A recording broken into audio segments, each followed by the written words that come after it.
Hello students, welcome to JE classes. मेरा नाम है मोनिका पाल और आज मैं आप सभी स्टूडेंट्स के लिए लेकर आई हूँ डिजिटल इलेक्ट्रॉनिक्स के मोस्ट इंपॉर्टेंट क्वेश्चन।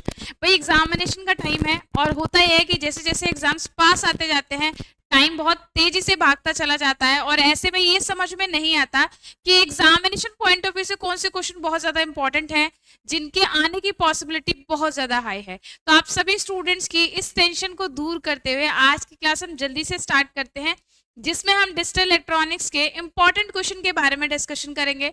ऑल्दो आप सभी स्टूडेंट्स को पूरा सिलेबस कंप्लीट कराया गया है, यानी कि सारी ही यूनिट्स आपको कंप्लीट करा दी गई है, सिंगल टॉपिक को भी मिस नहीं किया गया। साथ ही साथ वन शॉट क्लासेस जो है उनसे भी आई होप आप सभी स्टूडेंट्स को बहुत ज्यादा फायदा मिला होगा।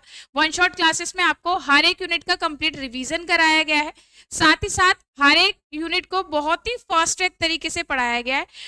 तो ऐसे में जो स्टूडेंट्स ऐसे थे जो रेगुलर क्लास ले रहे थे उनका बढ़िया रिवीजन हो गया होगा, और ऐसे स्टूडेंट्स जिन्होंने रेगुलर क्लास नहीं अटेंड की उनका वन शॉट वीडियो से भी काफी ज्यादा फायदा हो गया होगा।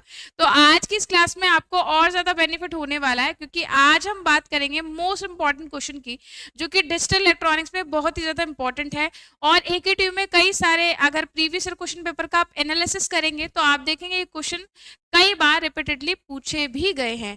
तो बिना देर किए फटाफट से स्टार्ट करते हैं आज की क्लास। तो सबसे पहले अगर हम देखें यूनिट 1 जो है हमारी, जिसमें हमने नंबर सिस्टम के बारे में पढ़ा था, तो नंबर सिस्टम से पहला ही क्वेश्चन जो आपका थ्योरी से बन सकता है, यानी कि जैसे कि हमें लगता है कि भाई यूनिट 1 जो है वो केवल न्यूमेरिकल पोर्शन की है, लेकिन ऐसा नहीं है। यूनिट 1 से थ्योरी क्वेश्चन भी आपका बन सकता है। पहला ही टॉपिक जो हमारी पहली यूनिट में दिया गया है वो है नंबर सिस्टम क्या है और नंबर सिस्टम कितने टाइप के। तो आपको बताया था कि नंबर सिस्टम है क्या, और नंबर सिस्टम के 4 इंपॉर्टेंट टाइप है जो हमने इस यूनिट में कवर किए थे। तो पहला ही क्वेश्चन थ्योरी का जो भी आपसे पूछा जा सकता है, क्योंकि स्टूडेंट्स को ऑफनली ये लगता है कि इससे शायद न्यूमेरिकल ही आएंगे, थ्योरी क्वेश्चन नहीं आ सकता। लेकिन आप देखेंगे प्रीवियस ईयर क्वेश्चन पेपर्स में कई बार थ्योरी क्वेश्चन भी नंबर सिस्टम का पूछा गया है कि नंबर सिस्टम से आप क्या समझते हैं, what do you understand by the number system and how many types of number system are there. अब इस क्वेश्चन को कई तरीके से पूछा जा सकता है, जैसे यहाँ पर हमने क्वेश्चन को लिखा है what do you understand by number system, आप नंबर सिस्टम से क्या समझते हैं। और इसके बारे में पूछा गया है how many types of number system are there, कितने टाइप के नंबर सिस्टम हमारे होते हैं। तो आपको नंबर सिस्टम की डेफिनेशन लिखनी है। बेसिकली नंबर सिस्टम में हम क्या करते हैं, किसी भी नंबर को न्यूमरल्स या कह लीजिए स्पेसिफिक सेट ऑफ सिंबल्स होते हैं जिनको हम न्यूमरल्स कहते हैं, उनकी हेल्प से किसी नंबर सिस्टम में हम किसी नंबर को रिप्रेजेंट करते हैं। और किसी भी नंबर सिस्टम में ये जो स्पेसिफिक सेट या कह लीजिए डेफिनेट सेट ऑफ सिंबल्स होते हैं, इनको हम उसका क्या कहते हैं, बेस या रेडिक्स। तो हर एक नंबर सिस्टम का बेस या रेडिक्स क्या होता है, अलग अलग। 4 तरह के जो नंबर सिस्टम है उसमें पहला है बाइनरी नंबर सिस्टम, जिसका बेस है 2, यानी इसमें यूज होने वाले जो हमारे न्यूमरल्स है सिंबल्स है वो 2 ही है, 0 और 1। दूसरा number system octal number system, जिसमें यूज होने वाले डिजिट्स हमारे 8 होते हैं, 0 से 7 तक के डिजिट्स यूज होते हैं, तो इसलिए इसका बेस हो गया 8। तीसरा number system decimal number system, decimal number system का बेस होता है 10, यानी कि इसमें यूज होने वाले जो डिजिट है वो होते हैं 0 से 9 तक। लास्ट नंबर सिस्टम जो है हमारा hexadecimal number system, hexadecimal number system का बेस होता है 16, यानी कि इसमें हम 16 सिंबल्स और डिजिट्स का यूज करते हैं। इसमें 0 से 9 तक के डिजिट और उसके बाद ABCDEF अल्फाबेट्स का यूज किया जाता है, यानी 0 से 15 तक के नंबर को हम रिप्रेजेंट करते हैं with the help of hexadecimal number system. तो ये मैंने थ्योरी में भी आपको बताया था, वन शॉट वीडियो में भी आपको बताया था कि नंबर सिस्टम क्या है, डेफिनेशन उसकी लिखवाई थी, और नंबर सिस्टम कितने टाइप के होते हैं। तो ये क्वेश्चन अगर आपका आता है तो आप इसको बताएंगे नंबर सिस्टम है क्या। नंबर सिस्टम में हर एक टाइप जो नंबर सिस्टम है उसको भी डिफाइन करेंगे, उसके बेस या रेडिक्स को बताएंगे और हर एक का एक एग्जाम्पल जरूर लिखेंगे। क्लियर। नेक्स्ट क्वेश्चन जो हमारा बन सकता है, कुछ हमने शॉर्ट नोट के भी क्वेश्चन लिए, ऑल्दो अभी फिलहाल मैं थर्ड क्वेश्चन पर आऊंगी, क्योंकि जो कि हमारा यूनिट 1 से ही डायरेक्टली बिलोंग करता है, इसी नंबर सिस्टम से रिलेटेड है। तो जैसा कि आपको बताया था नंबर सिस्टम कन्वर्जन के क्वेश्चन एग्जामिनेशन पॉइंट ऑफ से बहुत ज्यादा इंपॉर्टेंट है, जिसको हम बेस कन्वर्जन भी कहते हैं। एक तरह के नंबर को एक बेस से दूसरे बेस में कन्वर्ट करना बेस कन्वर्जन कहलाता है। कह लीजिए एक नंबर को एक तरह के नंबर सिस्टम से दूसरी तरह के नंबर सिस्टम में कन्वर्ट करना हमारा नंबर सिस्टम कन्वर्जन कहलाता है। फॉर एग्जाम्पल, आपको बाइनरी को डेसिमल में चेंज करना हो, आपको डेसिमल को ऑक्टल में चेंज करना हो, तो एक तरह के नंबर सिस्टम को दूसरी तरह के नंबर सिस्टम में, नंबर को एक नंबर सिस्टम से दूसरे नंबर सिस्टम में चेंज कर रहे हैं, तो ये हमारा नंबर सिस्टम कन्वर्जन कहलाता है। और नंबर सिस्टम कन्वर्जन के हमने बताए थे 12 टाइप्स होते हैं, 12 तरह के कन्वर्जन के क्वेश्चन आपके बन सकते हैं। अब एग्जामिनेशन पॉइंट ऑफ व्यू से बिल्कुल भी डेफिनेट नहीं है कि नंबर सिस्टम कन्वर्जन में कौन सा क्वेश्चन आपका बन सकता है। हो सकता है बाइनरी टू ऑक्टल पूछ ले, हो सकता है बाइनरी टू डेसिमल पूछ ले, डेसिमल टू ऑक्टल पूछ ले, हेक्सा टू ऑक्टल पूछ ले, ऑक्टल टू बाइनरी, यानी इन 12 टाइप्स ऑफ कन्वर्जन में कुछ भी आपसे पूछा जा सकता है। तो आपको 12 के 12 टाइप्स का कन्वर्जन करना आना चाहिए। और ये ऑल टाइप्स ऑफ कन्वर्जन जो थे मैंने आपको बताए थे, वन शॉट में भी कराए, रेगुलर क्लास में भी बताए, और कैसे हम सिंगल ट्रिक की हेल्प से, एक सिंगल मेथड से 3 कन्वर्जन के क्वेश्चन कंप्लीट कर सकते हैं। तो हमने बताया था बहुत इजी तरीके से कैसे डेसिमल को एनी अदर नंबर सिस्टम में कन्वर्ट कर सकते हो या एनी अदर नंबर सिस्टम को डेसिमल में कन्वर्ट कर सकते हो। तो बहुत ही इजी तरीका था। इसी तरीके से octal to binary, binary to octal 4 to 1 की हेल्प से, और फिर हमारा binary to hexa, hexa to binary 8421 code की हेल्प से, और कैसे ऑक्टल का हेक्सा और हेक्सा का ऑक्टल में कन्वर्जन हो सकता है, ये सारी चीजें करा दी थी। ये आपको शायद सुनने में थोड़ी सी ट्रिकी लग रही होंगी। जो स्टूडेंट्स ऐसे हैं जिन्होंने पूरे सेमेस्टर पढ़ाई नहीं की और अब वो नंबर सिस्टम के क्वेश्चन जो बैठेंगे समझने, तो उन्हें लगेगा भाई बड़ा मुश्किल है यार, लेकिन ऐसा है नहीं, बहुत आसान है ये। आप एक बार बस वन शॉट क्लास अगर देख लेंगे इस यूनिट की, तो आपको बहुत इजीली ये नंबर सिस्टम कन्वर्जन के क्वेश्चन आ जाएंगे। और यकीन मानो ये नंबर सिस्टम कन्वर्जन के क्वेश्चन इतने इजी हैं, और देखा जाए तो विद इन सेकेंड्स ही आपके सॉल्व हो जाते हैं, बहुत ज्यादा टाइम कंज्यूम नहीं करते। क्योंकि आप देखते हैं जितने आप थ्योरी के क्वेश्चन अटेम्प्ट करते हैं, थ्योरी के क्वेश्चन जो होते हैं वो बहुत ज्यादा टाइम कंज्यूमिंग होते हैं, टाइम बहुत लगता है उन्हें लिखने में, मेहनत भी लगती है, भाई हाथ दुख जाते हैं। दूसरा, उसके बाद भी एग्जामिनर्स में आपको फुल ऑन मार्क्स नहीं देता। लेकिन ये जो न्यूमेरिकल वाला पोर्शन है, पहली बात तो बहुत ही इजी है, लेस टाइम टेकिंग है, बहुत कम टाइम में इजीली सॉल्व हो जाएंगे, आपकी लिखने की मेहनत बच जाती है, और एग्जामिनर अगर आपका आंसर सही है तो आपको फुल ऑन मार्क्स देगा। इसमें कोई भी स्टेप वाइज मार्किंग नहीं होती, बस आपका आंसर सही होना चाहिए, आपका मेथड चेक वो नहीं करते। तो आपका कन्वर्जन अगर आप डायरेक्टली आंसर फिल करेंगे तो भी आपको पूरे नंबर मिल जाएंगे। तो यहाँ कुछ एग्जाम्पल्स लिखे हुए हैं। अब जैसे कि मैंने बताया, कन्वर्जन के क्वेश्चन जरूरी नहीं है यही आए, कन्वर्जन के क्वेश्चन कुछ भी आ सकते हैं। यानी कि जैसे यहाँ पर दिया है बाइनरी का डेसिमल में, यहाँ पर दिया है बाइनरी को ग्रे कोड में कन्वर्ट करना, कोड्स भी आपको बताए थे, भी कोड्स वाले क्वेश्चन पर भी आएंगे।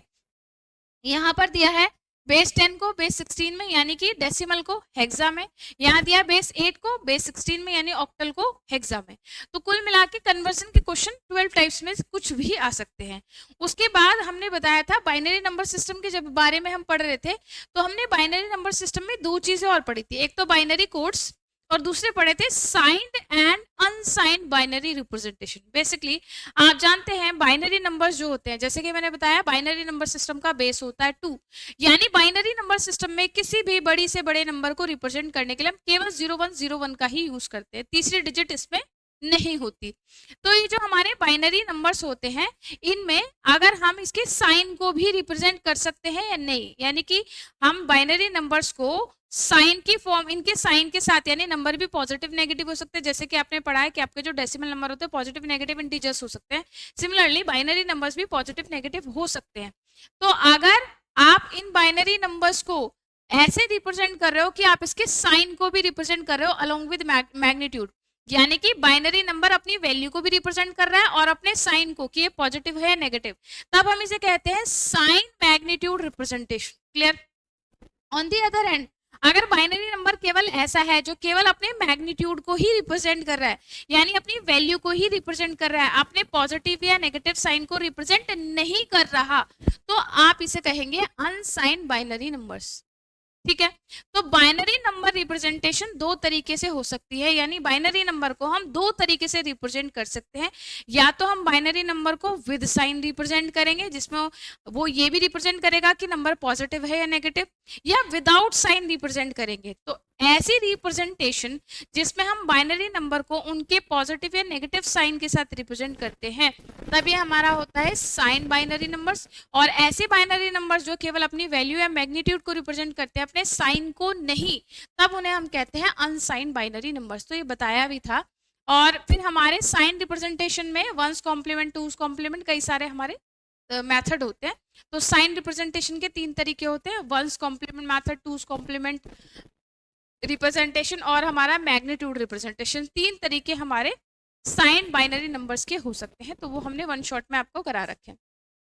दूसरा है बाइनरी कोड्स। इन पे हमने शॉर्ट नोट का ये क्वेश्चन लिया है क्योंकि इनकी पॉसिबिलिटी है कि हो सकता है ये बड़े क्वेश्चन की फॉर्म में आ जाए या ऐसे ही शॉर्ट फॉर्म में आ जाए, तो इसको हमने शॉर्ट नोट की फॉर्म में दिया है। बाइनरी कोड्स क्या होते हैं? जब भी हम देखते हैं कि हम अपने डिजिटल सिस्टम्स में, अपने डिजिटल सर्किट्स में जो भी इंफॉर्मेशन भेजते हैं वो डिजिटल फॉर्म में ही भेजते हैं, यानी बाइनरी की 0101 की फॉर्म में ही भेजते हैं। तो ड्यूरिंग द ट्रांसमिशन जब हम डेटा को भेजते हैं तो उस दौरान डेटा के करप्ट हो जाने का, डेटा में एरर हो जाने का, ये सब पॉसिबिलिटी बना रहता है। तो इसलिए हम क्या कहते हैं, इनको कोड्स की फॉर्म में ट्रांसमिट करते हैं ताकि कोई एरर या फिर किसी तरह की कोई लॉस, कुछ ऐसी प्रॉब्लम ना हो। तो ये हमारे होते हैं बाइनरी कोड्स, यानी जब हम बाइनरी नंबर्स को किसी एक सूटेबल कोड की फॉर्म में चेंज कर देते हैं तो वो हमारा हो जाता है बाइनरी कोड्स। अब बाइनरी कोड्स जो होते हैं वो दो तरीके हो सकते हैं हमारे, या तो हम बाइनरी कोड्स में हम कहेंगे वेटेड कोड, दूसरा होगा unweighted code. Binary weighted code या नॉन वेटेड कोड क्या होते हैं? वेटेड कोड का मतलब है जहां बाइनरी कोड में हर एक जो हमारी बाइनरी बिट है 0101 उसका क्या होता है, एक फिक्स वेटेज हो। जैसे कि आपने देखा जब हम बात करते हैं अपने डेसिमल नंबर सिस्टम की या बाइनरी नंबर सिस्टम की, तो हमने देखा है कि हमारी जो डिजिट की प्लेस वैल्यू होती है वो 2 की पावर्स में ऐसी होती है, 2 की पावर 1, 2 की पावर 0, 2 की पावर 2, 2 की पावर 3 एंड सो ऑन। इसी तरीके से डेसिमल में भी हमने देखा है 10 की पावर 0, 10 की पावर 1, 10 की पावर 2 एंड सो ऑन। तो हम देखते हैं किसी भी नंबर सिस्टम में हमारे ये जो डिजिट्स होती हैं या जो न्यूमरल्स होते हैं या जो कह लीजिए जो कॉफिशिएंट होते हैं, इनका अपना क्या होता है, फिक्स प्लेस वैल्यू होता है।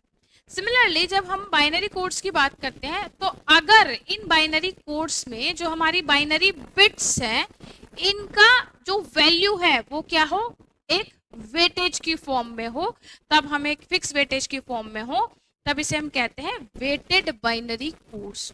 Clear? On the other hand non weighted binary codes कौन से होंगे, अब आप समझ ही गए होंगे। नॉन वेटेड बाइनरी कोड्स वो होते हैं जिन बाइनरी कोड्स में जो बिट है हमारी 0101 उनका कोई फिक्स वेटेज या फिक्स प्लेस वैल्यू नहीं होता। डन। अब बाइनरी कोड्स के अंदर हमारे जो कोड आते हैं वो 3 तरह के कोड आते हैं। एक है हमारा BCD code, binary coded decimal, दूसरा है ग्रे कोड और तीसरा है आस्काई। आप जैसे कि मैंने बताया ग्रे कोड का न्यूमेरिकल भी बन जाता है, जैसे कि यहाँ पर आपको दिया हुआ है। यहाँ क्या, इस बाइनरी नंबर को ग्रे कोड में कन्वर्ट करना है, या कई बारी ऐसा भी क्वेश्चन बन जाता है कि आपको कहा जाए कि आपका कोई क्वेश्चन है जिसमें ग्रे कोड दिया है, ये क्या है, ग्रे है, और इसको कहा जाए किस में चेंज करो, बाइनरी में चेंज करो। तो आपको यहाँ पता चल रहा है दिस इज ग्रे कोड और आपको इसे कन्वर्ट करना है किसमें, बेस 2 में, यानी कि बाइनरी में। तो क्वेश्चन ग्रे कोड के भी बन सकते हैं। तो grey code, BCD code, ASCII code theory में भी आ सकता है, न्यूमेरिकल में भी आ सकता है। नॉर्मली न्यूमेरिकल के जो क्वेश्चन आते हैं वो ग्रे कोड के ही आते हैं।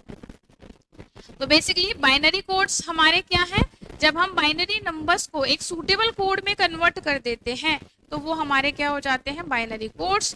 बाइनरी कोड्स को हम 2 तरीके से क्लासिफाई कर सकते हैं, weighted and non weighted. Weighted में हमारे वो बाइनरी कोड्स आते हैं जिनमें बाइनरी डिजिट का फिक्स वैल्यू या वेटेज होता है। अनवेटेड या नॉन वेटेड बाइनरी कोड्स में हमारे ऐसे बाइनरी कोड्स आते हैं जिनमें जो डिजिट या कह लीजिए बिट होती है उनका कोई फिक्स वेटेज नहीं होता।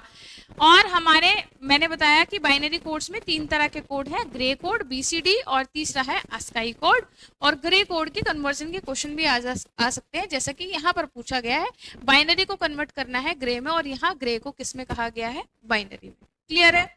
आगे बढ़े, चलिए और क्वेश्चन हमारे कैसे बन सकते हैं। अब यहाँ से हमारा जो कॉम्बिनेशनल वाला पोर्शन शुरू हो जाता है, कॉम्बिनेशनल सर्किट्स का। ठीक है, कॉम्बिनेशनल सर्किट का जो पोर्शन शुरू हो जाता है उसमें बहुत सारे वैसे तो हमारे क्वेश्चन बन सकते हैं। जैसे एक क्वेश्चन यहाँ से हम इसको देखें, right down the difference between combinational and sequential circuit. आपको बताया कि पहले हमने कॉम्बिनेशनल सर्किट्स पढ़े सारे, उसके बाद हमने सारे सिक्वेंशियल सर्किट पढ़े। तो पहला तो यही आपको पता होना चाहिए कॉम्बिनेशनल सर्किट्स होते क्या है, सिक्वेंशियल सर्किट क्या होते हैं। तो इसके लिए बेस्ट ऑप्शन जो है वो ये है कि आप इन दोनों का डिफरेंस समझ लें। डिफरेंस वाले क्वेश्चन मुझे पर्सनली बड़े मजेदार लगते हैं। क्यों मजेदार लगते हैं? क्योंकि इन डिफरेंस वाले क्वेश्चन से आपको दोनों ही टॉपिक एक बार में क्लियर हो जाएंगे। यानी आपको कॉम्बिनेशन सर्किट भी समझ में आ जाएगा, आपको सिक्वेंशियल सर्किट भी समझ में आ जाएगा, और दोनों का डिफरेंस तो डेफिनेटली आपको समझ में आएगा ही आएगा। तो ये जो क्वेश्चन है हमारा वैसा ही है कि right down the difference between combination and sequential circuit. अब हमारे कॉम्बिनेशन सर्किट में ही एक जो यहाँ एग्जाम्पल दिया है वो है हमारा what is multiplexer, implement function a b c d is equals to summation of min terms 0 1 3 4 7 8 9 11 14 15 using 4:1 mux। अब ये क्वेश्चन ए के टी में पूछा गया क्वेश्चन है। अब अगर आप देखेंगे प्रीवियस ईयर क्वेश्चन पेपर का एनालिसिस करेंगे, बहुत जरूरी भी है, करना चाहिए आपको, केवल इस सब्जेक्ट के लिए नहीं बाकी सारे सब्जेक्ट के लिए भी previous year question paper analysis बहुत काम आता है।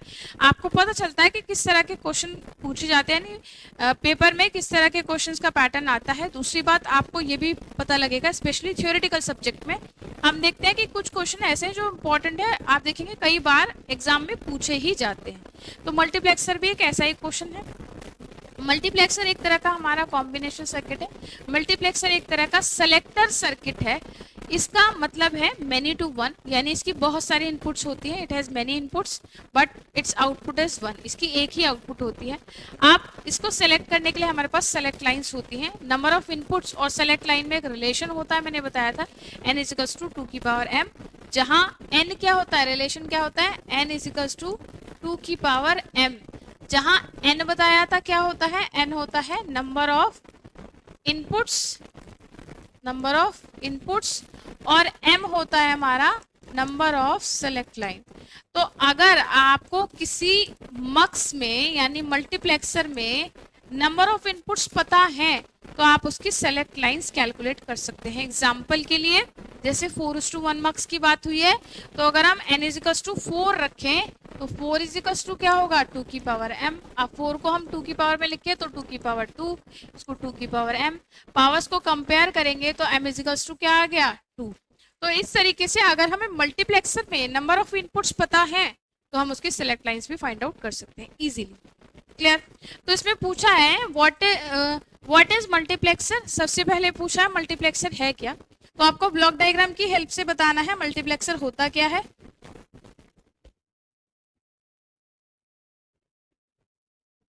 तो मल्टीप्लेक्सर हमारे डिजिटल इलेक्ट्रॉनिक्स में बहुत इंपॉर्टेंट कॉम्बिनेशन सर्किट है। बेसिकली जो एक क्या है हमारा डेटा सेलेक्टर सर्किट है, जिसकी बहुत सारे इनपुट्स होते हैं, एक आउटपुट होती है, इसमें कुछ नंबर ऑफ सेलेक्ट लाइन होती है। नंबर ऑफ इनपुट और सेलेक्टर लाइन का ये रिलेशन होता है।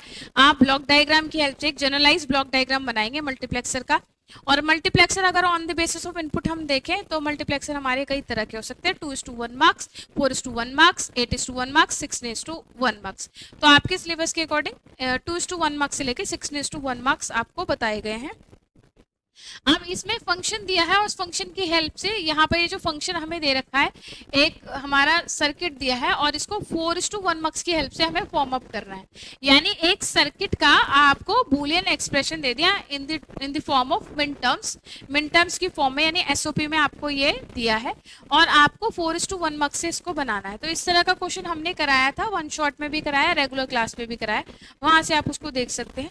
ठीक है, नेक्स्ट क्वेश्चन जो है हमारा design binary code to gray code converter. बड़ा ही मजेदार क्वेश्चन है, बहुत अच्छा है, एक में पूछा भी गया है। ऑल्दो ऐसे क्वेश्चन जरूरी नहीं है रिपीटेडली आए ही आए आपसे, है ना, लेकिन ये क्वेश्चन इंपॉर्टेंट है और मजेदार भी है, आपको आना चाहिए, क्योंकि ये क्वेश्चन कुछ ऐसे क्वेश्चन हैं जो देखने में तो हमें बहुत डरावने लगते हैं, इसको कैसे डिजाइन करेंगे, कैसे बनाएंगे, लेकिन जब आप इसको देखेंगे, आप इसको बनाएंगे, बहुत ही इजी है।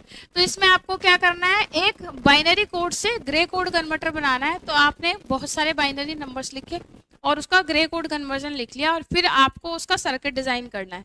जब भी आपको कोई सर्किट डिजाइन करने के लिए कहा जाए, सबसे पहले इंपॉर्टेंट चीज है आपको ट्रुथ टेबल बनानी है। ट्रुथ टेबल आपको दी गई कंडीशन से बनानी है। तो हमें कुछ बाइनरी कोड्स लिखने हैं, उन बाइनरी कोड्स को ग्रे कोड में कन्वर्ट करना है। हमने टेबल बनाई, उस टेबल से हम उसका क्या करेंगे, के मैप बनाएंगे, के मैप से सिंप्लीफाइड एक्सप्रेशन निकालेंगे और सिंप्लीफाइड एक्सप्रेशन से हम उसका लॉजिक रियलाइजेशन बना देंगे। बहुत ही सिंपल है। इस तरह का क्वेश्चन भी हमने आपको करा रखा है। अब ये जो हमारा पोर्शन है बहुत बहुत बहुत ज़्यादा इम्पॉर्टेंट है, इसको आपको बिल्कुल भी मिस नहीं करना है, बहुत इम्पॉर्टेंट है। ये है हमारे बूलियन फंक्शन के सिंप्लीफिकेशन के क्वेश्चन जो कि यूजिंग के मैप है। अब ऑल दो जो हमारे बूलियन फंक्शन का सिंप्लीफिकेशन है वो दो तरीके से किया जा सकता है, या तो बूलियन अलजेब्रा से या के मैप से।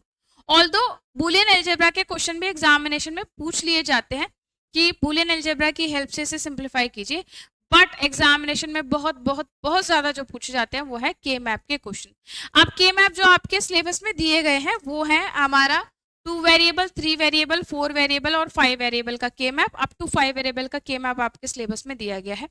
तो ये डिपेंड करता है कि क्वेश्चन में फंक्शन में वेरिएबल कितने दिए गए हैं, उसके अकॉर्डिंगली ही आपको के मैप ड्रॉ करना है। अब मैंने बताया था के मैप दो तरीके हो सकते हैं, एसओपी या पीओएस।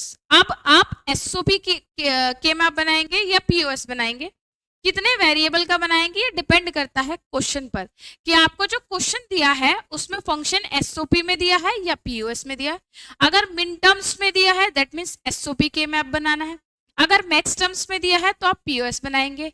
अगर आपको वेरिएबल दो दिए हैं तो दो वेरिएबल का के, ऑल दो वेरिएबल का क्वेश्चन तो नहीं आता, 4 या 5 वेरिएबल का के मैप आता है। अगर 4 वेरिएबल्स गिवन है तो 4 वेरिएबल का के मैप बनाएंगे, 5 दिया है तो 5 का बनाएंगे।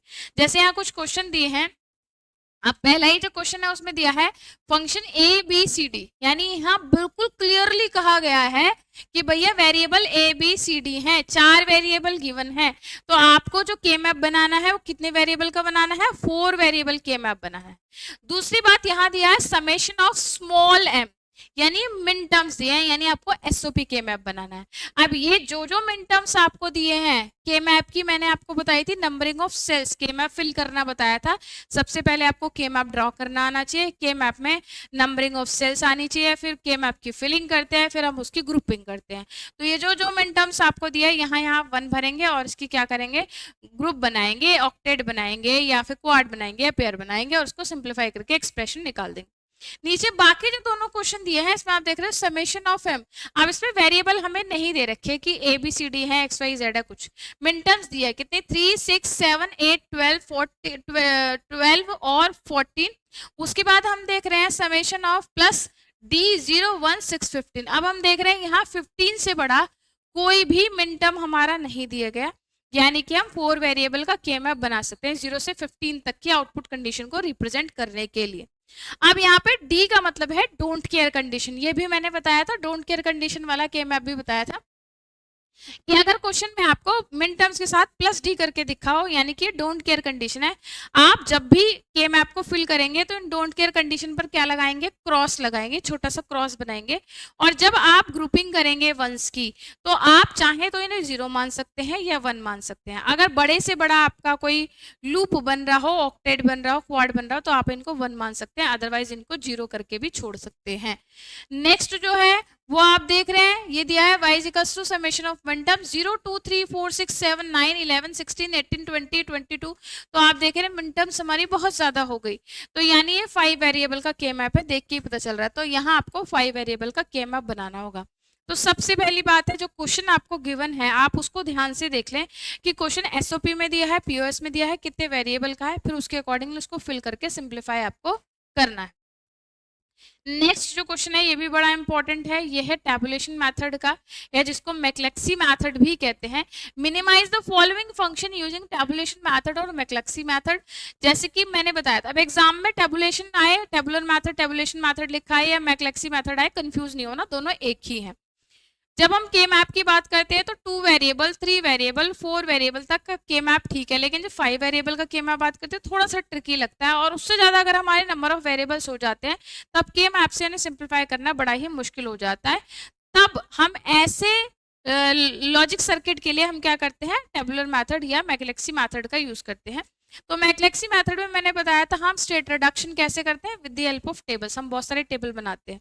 तो टेबुलेशन मेथड की हेल्प से यहाँ एक फंक्शन दिया है 4 वेरिएबल का ABCD, summation of small m 0 1 9 15 24 29 30, और यहाँ डोंट केयर कंडीशन भी दे रखी है। क्लियर? ये क्वेश्चन हमने आपको बताई दिया, write down the difference between sequential and combination circuit. Next है draw and explain the working of 2-bit and 4-bit magnitude comparator. बड़ा इंपॉर्टेंट है ये क्वेश्चन भी, मैग्नीट्यूड कंपैरेटर का क्वेश्चन भी बहुत ज्यादा पूछा जाता है और ऑफनली 4-bit का या 2-bit का बहुत ज्यादा, 4-bit का ज्यादा पूछा गया, कई बार 2-bit मैग्नीट्यूड कंपैरेटर भी पूछा गया। हालांकि मैग्नीट्यूड कंपैरेटर सिंगल बिट का भी हो सकता है, 1-bit मैग्नीट्यूड कंपैरेटर भी है। तो मैग्नीट्यूड कंपैरेटर क्या है, जब हमें दो नंबर्स के मैग्नीट्यूड को कंपेयर करना हो तो इसमें 3 कंडीशन आती है, इक्वल टू, ग्रेटर देन और लेस देन, है ना। 3 इसकी आउटपुट आती है ELG। तो अगर दोनों बराबर होंगे तो ई वाली लाइन हमारी हाई होगी, अगर number A greater than B होगा तो क्या होगा, जी वाली आउटपुट लाइन हमारी हाई होगी, और अगर ए लेस देन बी होगा तो हमारी एल वाली आउटपुट लाइन हाई होती है। तो यानी इसमें 2 इनपुट होती हैं और 3 आउटपुट होती हैं। तो इसे आप ब्लॉक डायग्राम की हेल्प से भी बनाएंगे और साथ ही साथ इसमें क्या है, जो भी 2-bit 4-bit आपसे पूछा गया है वो भी बताएंगे। तो अगर नंबर ए 2-bit का है और नंबर बी भी 2-bit का है तो हमारा कंपैरेटर हो जाएगा 2-bit मैग्नीट्यूड कंपैरेटर। अगर आपके नंबर ए और बी 4-4 बिट के नंबर है तो ये बन जाएगा 4-bit मैग्नीट्यूड कंपैरेटर। काफी हद तक वर्किंग दोनों की सेम ही है हमारी। क्लियर। उसके बाद और हमारे क्वेश्चंस क्या बन सकते हैं, बहुत इंपॉर्टेंट है। कॉम्बिनेशन सर्किट में बड़ा ही इंपॉर्टेंट क्वेश्चन है एडर का, एडर सब्ट्रैक्टर। हमारे कॉम्बिनेशन सर्किट्स में स्पेशली अर्थमेटिक सर्किट का जो पार्ट है वो है एडर और सब्ट्रैक्टर। तो हमारे बाइनरी नंबर्स को ऐड करने के लिए जिस कॉम्बिनेशन सर्किट का हम यूज करते हैं वो है हमारा एडर। एडर हमारा 2 तरह का हो सकता है, हाफ एडर और फुल एडर। हाफ एडर हमारा केवल सिंगल 2 बाइनरी बिट को ऐड करने का काम कर सकता है, जबकि फुल एडर क्या कर सकता है, 3 सिंगल बाइनरी बिट को ऐड करने का काम करता है। तो प्रैक्टिकली जो हम एडर यूज करते हैं वो फुल एडर ही है। तो इसलिए हमने क्वेश्चन भी जो आपको दिया है वो फुल एडर का ही दिया है। एग्जाम में भी फुल एडर के आने की पॉसिबिलिटी ज्यादा है कि फुल एडर सर्किट क्या है। और साथ ही साथ चाहे एग्जाम में पूछे या नहीं भी पूछे, आपको पता होना चाहिए कैसे 2 हाफ एडर का यूज करके भी हम एक फुल एडर बना सकते हैं।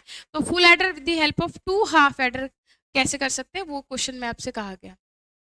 उसके अलावा कॉम्बिनेशन सर्किट में और भी छोटे छोटे सर्किट हमारे बहुत इंपॉर्टेंट जो है वो यहाँ दिए गए हैं। तो इसे हमने शॉर्ट नोट में मेंशन किया है। एनकोडर क्या है, ठीक है, फुल सब्ट्रैक्टर भी इंपॉर्टेंट है। इसमें भी जैसे कि मैंने बताया आपसे, हाफ सब्ट्रैक्टर इंपॉर्टेंट नहीं है, फुल सब्ट्रैक्टर ज्यादा इंपॉर्टेंट है। अब इसमें थोड़ा सा ये कह दिया गया फुल सब्ट्रैक्टर यूजिंग नेट, तो यहाँ पर स्टूडेंट्स कंफ्यूज हो जाते हैं, भैया नैंड से कैसे बना।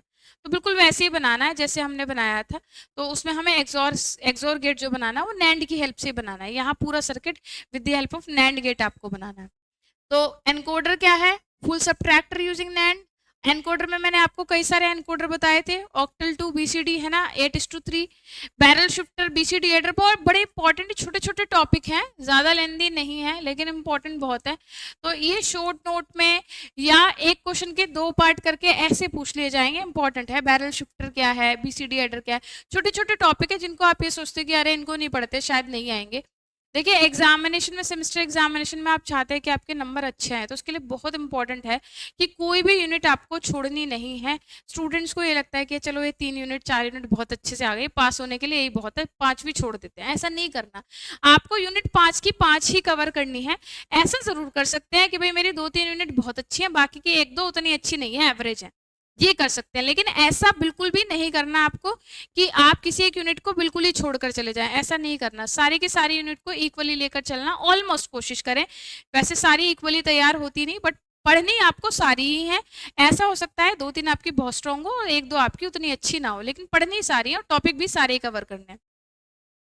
तो बैरल शिफ्टर, BCD एडर, ये क्या है, ये आपको करने हैं। उसके बाद फिर हमारा ये आ गया क्वेश्चन शिफ्ट रजिस्टर का, जो कि सिक्वेंशियल सर्किट से है।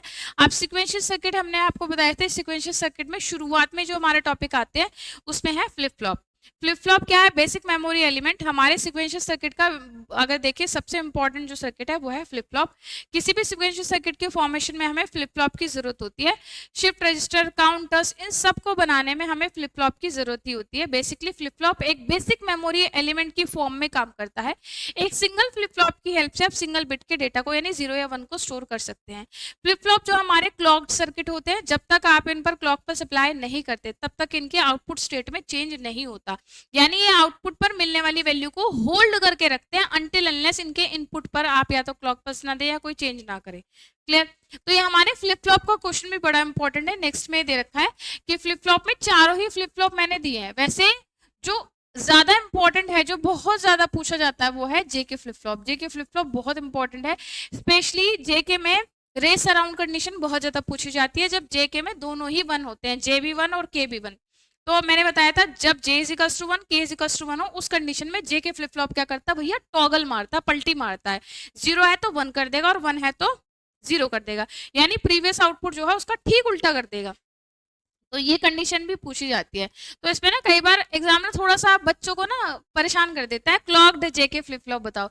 तो क्लॉक जेके फ्लिप फ्लॉप, भाई सभी फ्लिप फ्लॉप में हमने क्लॉक तो लगाई है, तो क्लॉक जेके फ्लिप फ्लॉप मतलब जेके फ्लिप फ्लॉप में क्लॉक भी लगा के दिखाओ कि कैसे कैसे ईच क्लॉक पे ये काम करेगा। तो जब तक क्लॉक पल्स में चेंज नहीं होगा तब तक इसकी आउटपुट चेंज होगी नहीं, यानी हर एक फ्लिप फ्लॉप के लिए मैंडेटरी है कि क्लॉक पल्स आए तभी काम करेंगे, अदरवाइज नहीं काम करेंगे। जैसे होता है ना कि भाई घर पे कई बार मजदूर मिस्त्री लगा देते हैं, भैया चाय आएगी काम तभी शुरू होगा, पहले नाश्ते में उनको चाय दोगे तभी मसाला बनाना शुरू करेंगे, वरना नहीं। हमारे फ्लिप फ्लॉप भी कुछ ऐसे होते हैं, जब तक क्लॉक पल्स नहीं मिलेगी तब तक इनपुट भले ही आप कुछ भी दे रहे हो काम नहीं करेंगे।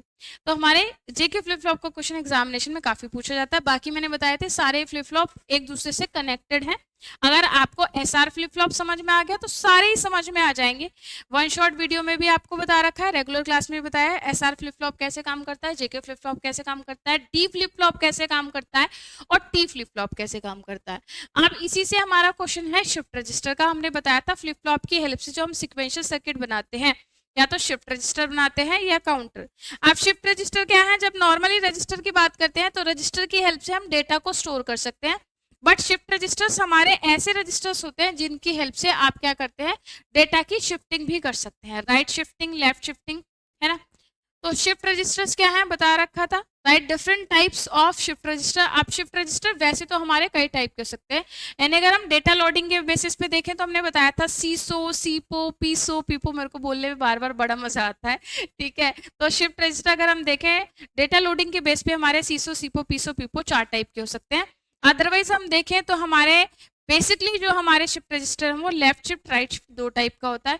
इसके अलावा यूनिवर्सल शिफ्ट रजिस्टर भी होता है, बाई डायरेक्शनल शिफ्ट रजिस्टर भी होता है। तो हम शिफ्ट रजिस्टर को कई तरीके से क्लासिफाई कर सकते हैं। अब यहाँ पर हमारा वही क्वेश्चन आ गया, यूनिवर्सल शिफ्ट रजिस्टर बड़ा इंपॉर्टेंट है। यूनिवर्सल शिफ्ट रजिस्टर ऐसा शिफ्ट रजिस्टर है जो डेटा की राइट लेफ्ट शिफ्टिंग भी कर सकता है और पैरेलल लोडिंग भी कर सकता है। तो यूनिवर्सल शिफ्ट रजिस्टर हमने बताया था, आप काउंटर में ही बताया था ना कि सिक्वेंशियल सर्किट में ही एक तो हमारे आते हैं शिफ्ट रजिस्टर, सिक्वेंशियल सर्किट में ही एक बहुत जो इंपॉर्टेंट हमारा सिक्वेंशियल सर्किट है वो है काउंटर। बेसिकली काउंटर क्या करता है, काउंटर हमारा दो तरह का हो सकता है, up counter, down counter. Counter क्या करता है, जब जब जब इनपुट पर क्लॉक पल्स आएगी इसकी आउटपुट में क्या होगा, स्टेट में चेंज होगा, यानी ये क्या करता है, काउंटिंग करता है, एक फाइनाइट आउटपुट स्टेट्स को काउंट करता है, यानी 0 0 से लेकर 1 1 तक या 0 1 1 तक काउंटिंग करता है। इसकी कुछ फिक्स आउटपुट स्टेट्स होती हैं, उन्हीं को ये काउंट करता है। अब हमारे जो काउंटर है वो दो तरह के हो सकते हैं, सिंक्रोनस, एसिंक्रोनस। यानी काउंटर में हमने जितने बिट का काउंटर बनाना है, 2 बिट का है, 3 बिट का है, 4 बिट का काउंटर बनाना है, उतनी ही फ्लिप फ्लॉप स्टेजेस लगानी होंगी। यानी for n bit of counter you have to use n bit of flip flop. जितने ही आपकी फ्लिप फ्लॉप की बिट्स, जितने आपके काउंटर की बिट्स होंगी उतने ही आपको फ्लिप फ्लॉप लगाने होंगे। अब इन फ्लिप फ्लॉप्स को आप क्लॉक पल्स कैसे दे रहे हैं, इस बेसिस पर काउंटर दो तरह के हो सकते हैं, सिंक्रोनस काउंटर, एसिंक्रोनस काउंटर। अगर आपने सभी फ्लिप फ्लॉप को एक साथ क्लॉक पल्स दी है, यानी यूनिवर्सल क्लॉक पल्स का यूज करें for all the flip flops, तब हमारा ये हो जाएगा सिंक्रोनस काउंटर। सिंक्रोनस का मतलब है सबको एक साथ मिल रही है, एक ही सिंक्रोनाइजेशन। असिंक्रोनस काउंटर हमारा ऐसा काउंटर है जिसमें सभी फ्लिप फ्लॉप को एक साथ क्लॉक पल्स नहीं मिलती। इसमें फर्स्ट स्टेज वाले यानी सबसे पहले फ्लिप फ्लॉप को क्लॉक पल्स दी जाती है, बाकी फ्लिप फ्लॉप की जो क्लॉक पल्स होती है वो पिछले स्टेज वाले फ्लिप फ्लॉप के आउटपुट से कनेक्ट होती है। यानी पहले वाले का आउटपुट मिलेगा जब वो दूसरे वाले को क्लॉक पल्स देगा, फिर दूसरे वाले का आउटपुट कुछ मिलेगा, फिर वो तीसरे को क्लॉक पल्स देगा। तो इन काउंटर्स को हम कहते हैं असिंक्रोनस काउंटर, और इसी को रिपल काउंटर भी कहा जाता है। बच्चे कंफ्यूज होते हैं कि रिपल काउंटर अलग चीज है, सिलेबस में भी ऐसे ही दे रखा है, घुमा रखा है थोड़ा सा। बाकी रिपल काउंटर वही है एसिंक्रोनस काउंटर, जिसमें आउटपुट कैसे हो रही है, रिपल होके, पहले एक को फिर दूसरे को फिर तीसरे, ऐसे, ठीक है। फिर हमारा फाइनाइट स्टेट मशीन क्या है, एफएसएम, इसका भी शॉर्ट नोट हमने लिखा है कि ये भी शॉर्ट नोट में आपका आ सकता है क्वेश्चन, ऑल्दो आपका लॉन्ग क्वेश्चन में भी आ सकता है। एफएसएम यानी फाइनाइट स्टेट मशीन क्या होती है, फाइनाइट स्टेट मशीन में कैसे हम रिडक्शन करते हैं, स्टेट रिडक्शन। तो इसमें मेले और मूरे जो मशीन है वो यहाँ पर दे दी हमने, तो इनका कई बार डिफरेंस भी पूछ लिया जाता है थ्योरी में कि मेले स्टेट मशीन और मूरे स्टेट मशीन में डिफरेंस बताओ। ये हमारे एफएसएम का ही पार्ट है। ठीक है, इनकी हेल्प से कैसे हम स्टेट रिडक्शन कर सकते, स्टेट डायग्राम की फॉर्म में रिप्रेजेंट कर सकते हैं, वो बता दिया था आपको हमने।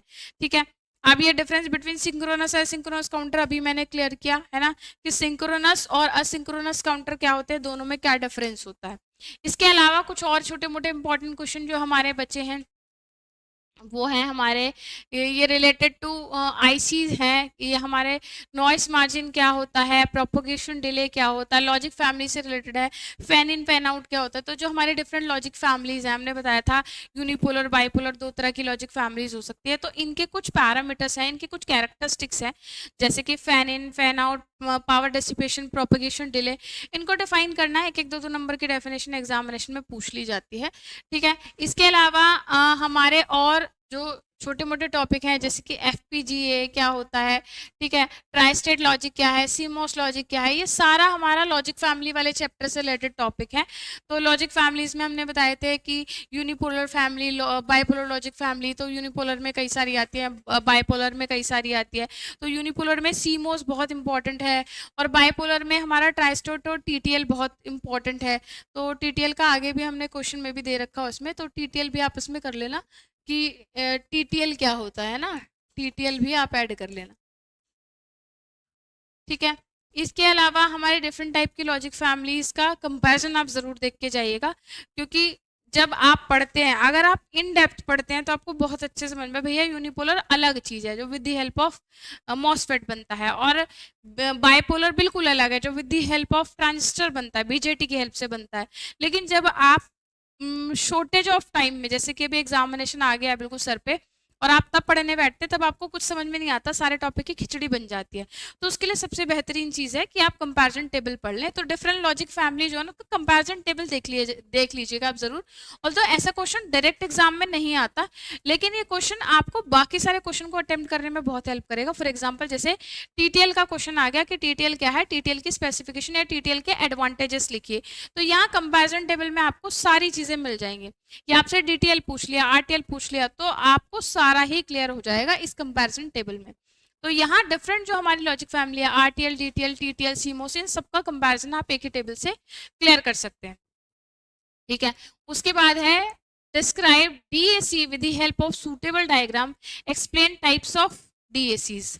आप हमने पढ़े थे कन्वर्टर्स, यानी एनालॉग टू डिजिटल कन्वर्टर, जिनको शॉर्ट में एडीसी कहते हैं, और डिजिटल टू एनालॉग कन्वर्टर, जिनको शॉर्ट में हम डीएसीज कहते हैं। तो एडीसी और डीएसी है क्या, और इनके टाइप क्या है, तो इनको मैंने बताया था सबसे पहले। एडीसी डीएसी किसी का भी क्वेश्चन आए, दोनों का ब्लॉक डायग्राम बना के, जनरलाइज ब्लॉक डायग्राम की हेल्प से इनको समझाना है।